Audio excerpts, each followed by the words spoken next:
There you are, let's go! This is the most disturbing videos on the internet today. Let's dive in. This video is strictly for entertainment purposes only. It is just theories, not factual. Make demons specifically began to teach mankind how to make devices to talk to them.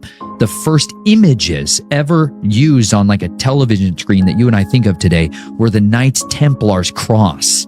They were literally channeling these spirits to give them technology to help them have access to their realm. But it was a two-way street, and they were being manipulated because there's obviously levers to pull on somebody to make them give them what you want. They wanted a form of technology. Most of the time it's military or it's for financial gain. And that exchange is what has progressively been building this technology that we have.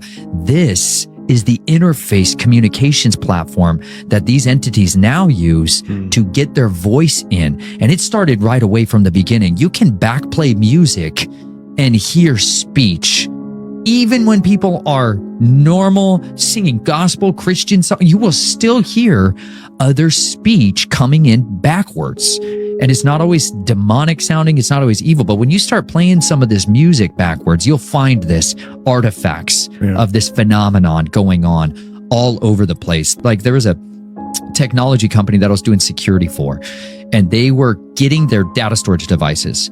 Petabytes of data storage, huge. That's the beast currency for them. It's going to be data storage. They got the design plans from lucid dreaming and from talking to aliens, entities that came and visited them, that showed them and helped them crack problems they were having. They were doing ritual, not the same kind of voodoo creepy stuff that people would think of, but they were communing with them under a man who was much more the handler of this group, who was an adept in these organizations. And he was teaching them, oh, here's how you can take this psilocybin mushroom. Here's how you can take these different compound supplements. And here's how you structure yourself with fasting and with sleep deprivation. And so that you will have these interactions. That was where their technology for this data storage had its origin. When he was explaining those creepy stories about communicating with demons, I couldn't help but thinking about CERN. CERN kept running through my mind. How does CERN play a role in all this?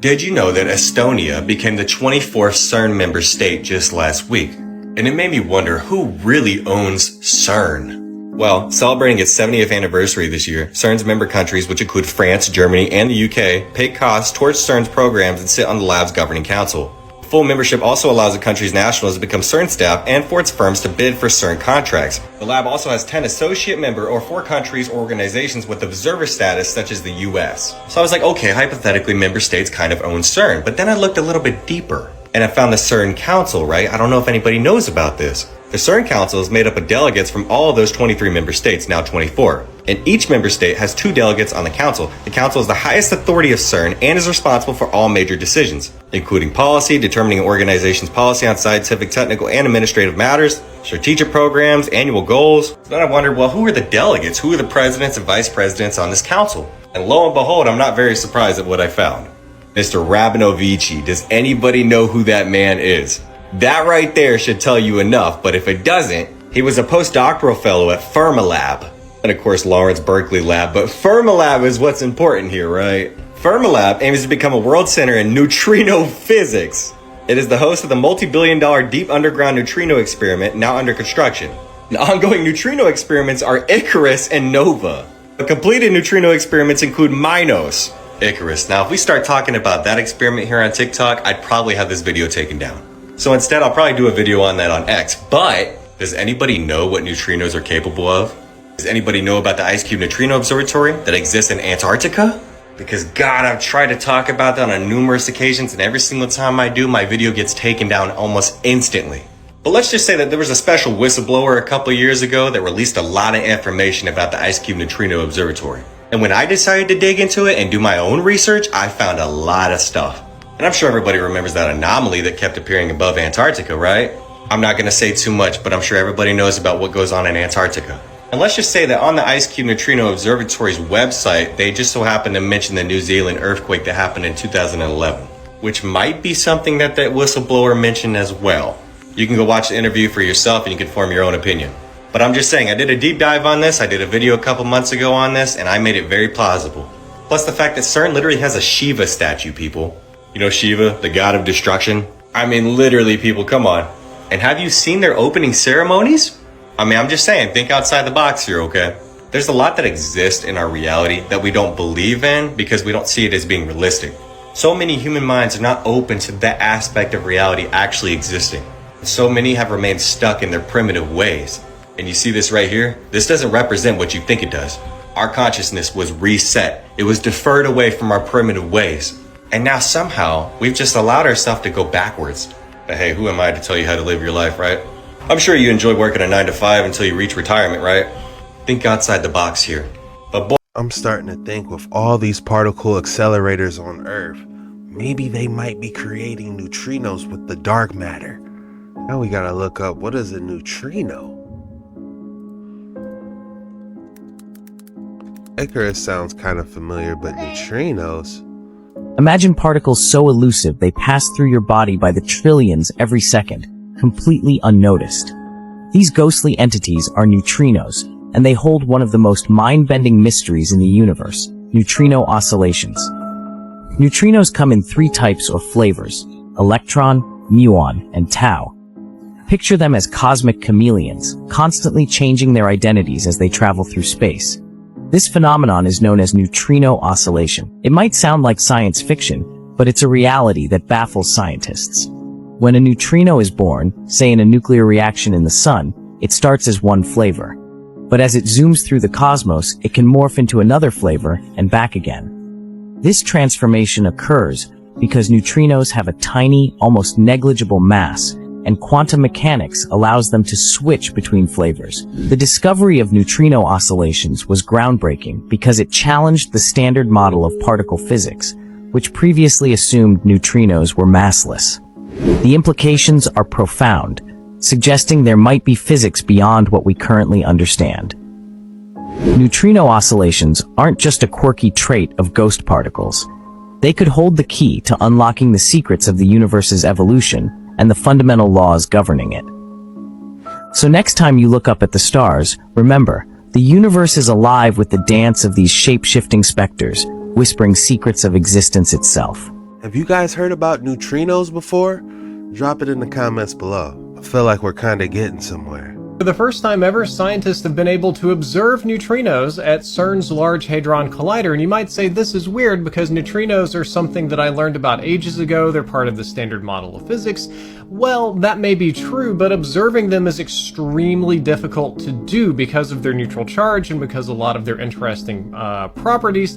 The odds that they will interact with ordinary matter is pretty low. So what the scientists at the Large Hadron Collider decided to do was install sensors along the beam path instead of just at fixed points of the beam path, which would be the most likely place for neutrinos to form. And then they tried to accelerate anything along that path, add extra energy to it, so the neutrinos ended up having very high fluxes and very high energies, which makes them more likely to interact with normal matter. And once they do that, then we can detect them, then we can see them, measure them, and do all the good science stuff that the scientists want to do. And I think that this is fantastic. Even though we weren't really concerned about the existence of neutrinos, we definitely did just prove that they exist by observing them, and we made another step forward for particle physics. This is the first documented evidence of the strangest particle in physics. That particle being the neutrino. Even though that particle was discovered over 50 years ago, these particles are so elusive that we build enormous detectors. It's only with detectors like these that we can hope to detect the neutrino. The neutrino is so strange because it doesn't do a whole lot. Electrons, which are the cousins of neutrinos, are electrically charged, and so they repel and attract other electrically charged things. Quarks are electrically charged and color charged, so not only can they electrically attract and repel other things, but they can also bind together using the color force, quantum chromodynamics. But the neutrino doesn't have any of these charges. The only way that the neutrino knows how to interact with anything is via the weak nuclear force. And the thing about the weak nuclear force is that it only interacts with left-handed particles. Now, I made a video on left-handed and right-handedness and this notion of chirality earlier, so check that out if you're curious. But the basic gist is that left-handed particles transform in a counterclockwise way, whereas right-handed particles transform in a clockwise way, in a certain sense. Now, for the longest time, we thought that neutrinos didn't have any mass. Now, because neutrinos only interact via the weak nuclear force, and the weak nuclear force only interacts with left-handed particles, that means that we have no way of knowing if right-handed neutrinos even exist. But that wasn't a problem for the longest time, because we thought that neutrinos had no mass. And you can just have a left-handed particle without a right-handed pair if it doesn't need to have mass. So the standard model of particle physics just doesn't give neutrinos mass, and only left-handed neutrinos exist. There are no right-handed neutrinos. The trouble is, somewhat recently, we discovered that neutrinos have mass. And so the question is, how do they get that mass?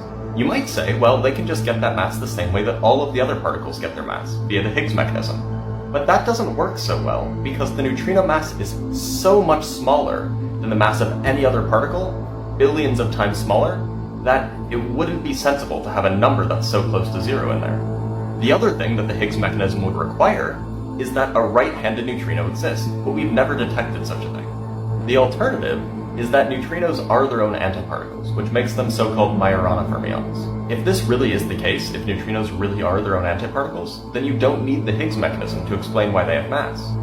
But this introduces more problems.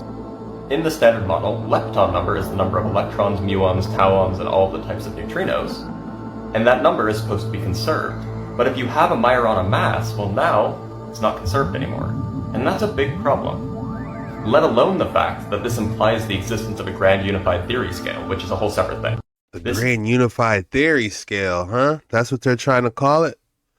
Seems like to me quantum physicists are having a hard time explaining the unexplained.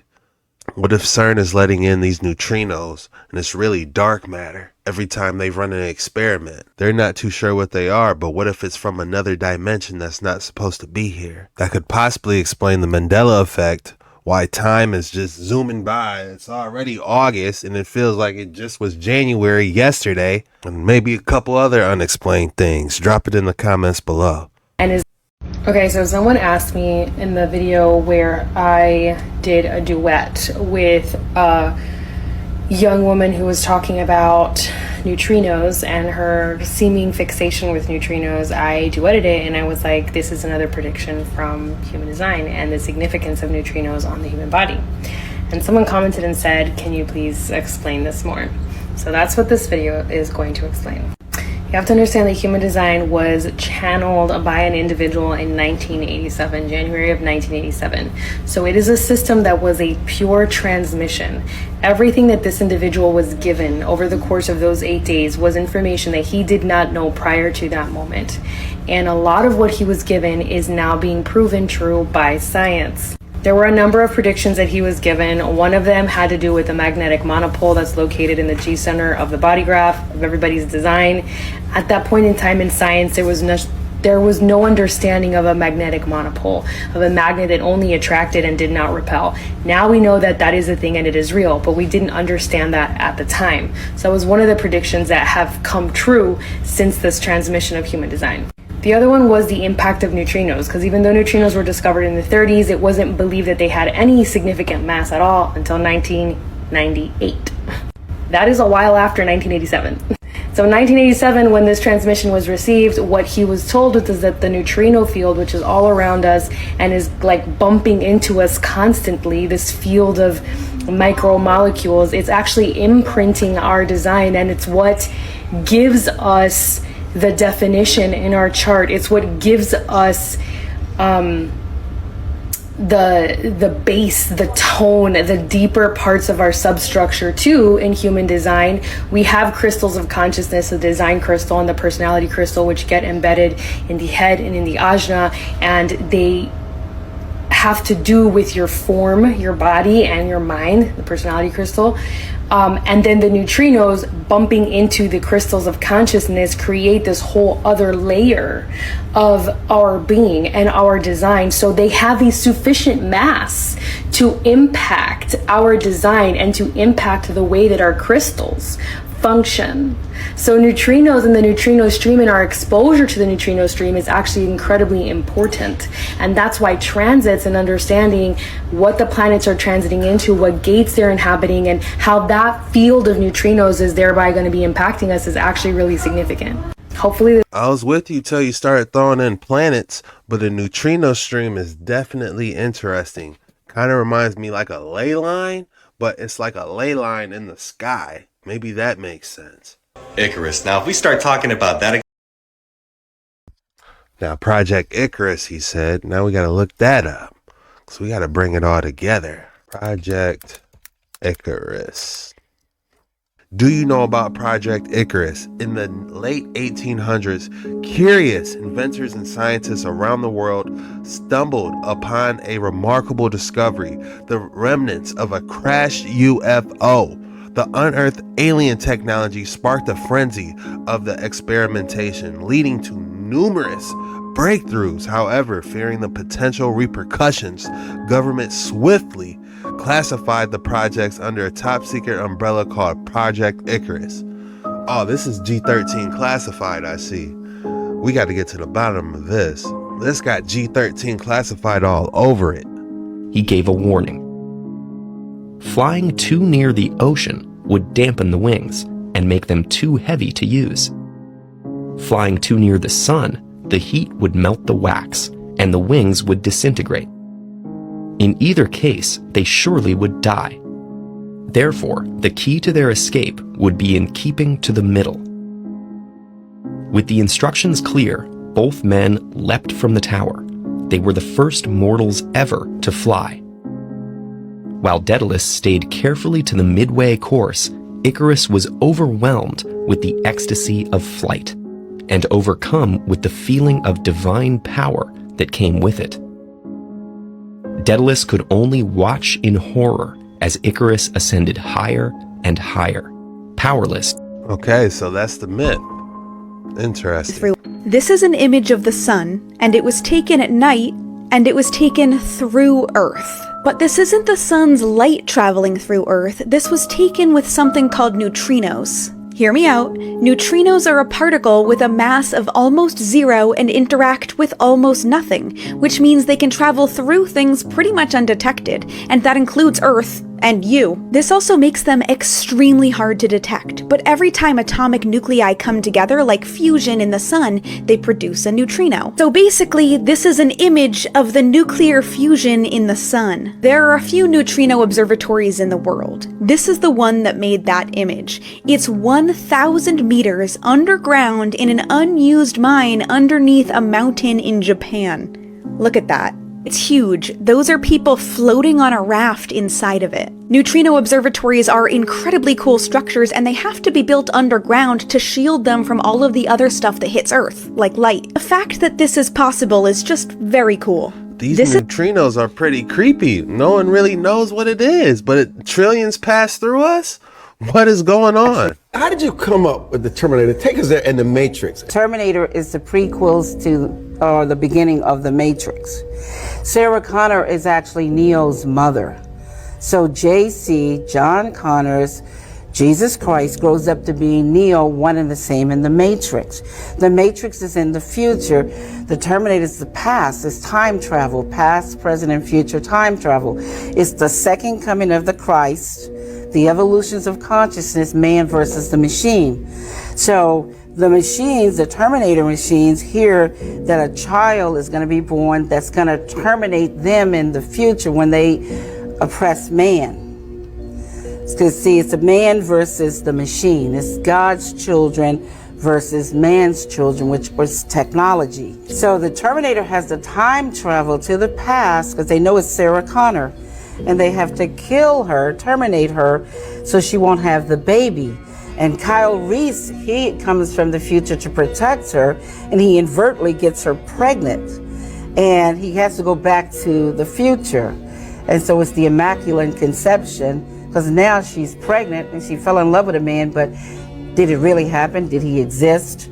And then this child, when you see the three Terminators, the boy, and then the man-child, subconsciously, he doesn't know why the Terminator is trying to kill him until he's hidden out in the city, in the Matrix, the future. When he reaches 30 years of age, the rebellion, the reloaded, revolution starts. And the rebels come and they find him because they've been watching him all along. That's what the Guardians and the Sentinels are all about. And so they wake him up to his purpose. They take him to Morpheus to train him to fight the machines, They take him to the oracle because of the prophecy. So this is the whole epic story. It's an epic.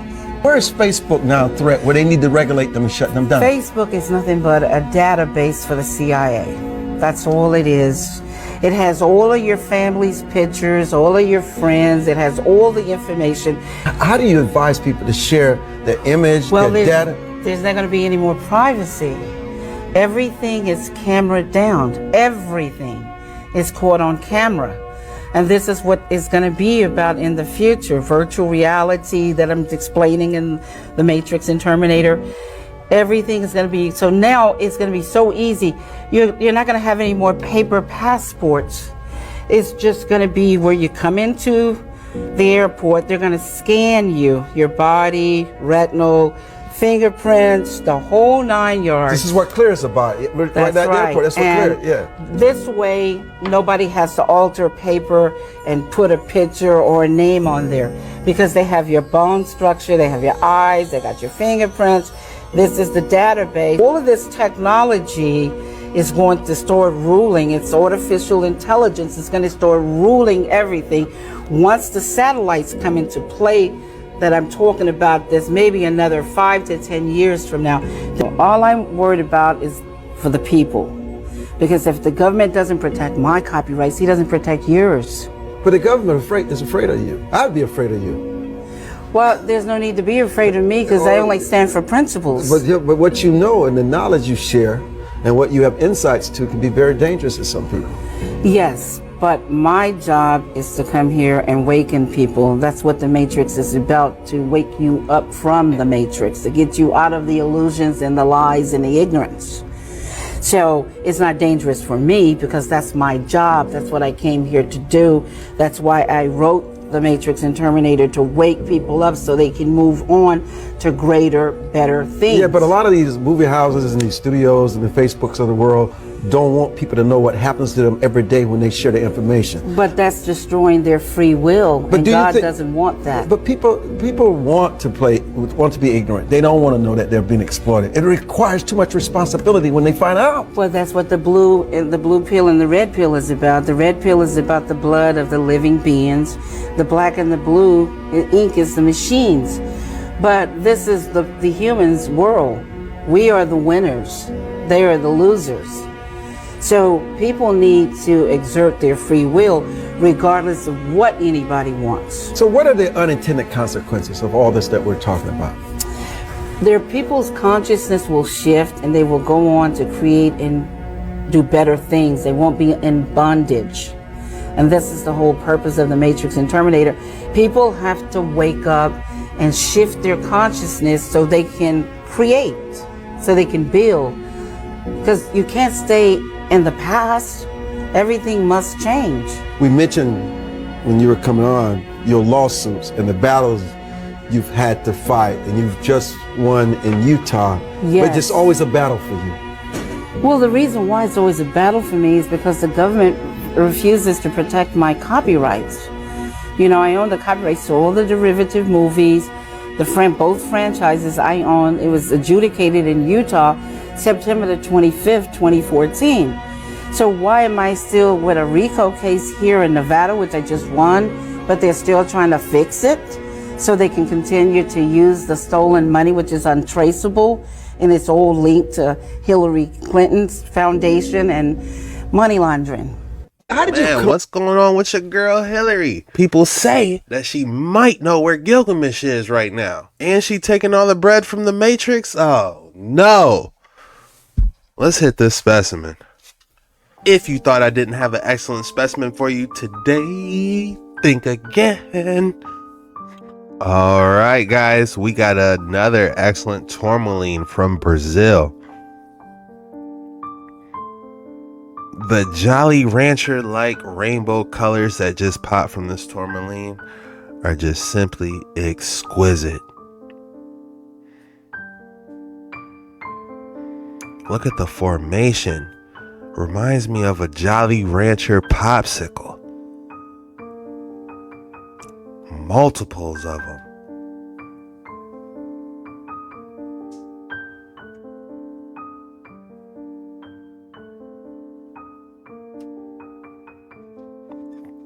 These minerals are truly a wonder. If I had to name this piece, I would call it Jolly Rancher Popsicle. But if you made it this far, the code word is Quantum Waters. Go ahead and drop Quantum Waters in the comments below. That lets me know you made it all the way through the video and you're a real one. And I just appreciate your support. Today, I'm doubling up on you, so don't forget to head over to Jet Ski Chuck later on today, around 9 p.m., 10 p.m. Eastern. We're going to be dropping another banger today. This was the most disturbing videos on the internet today. See you later.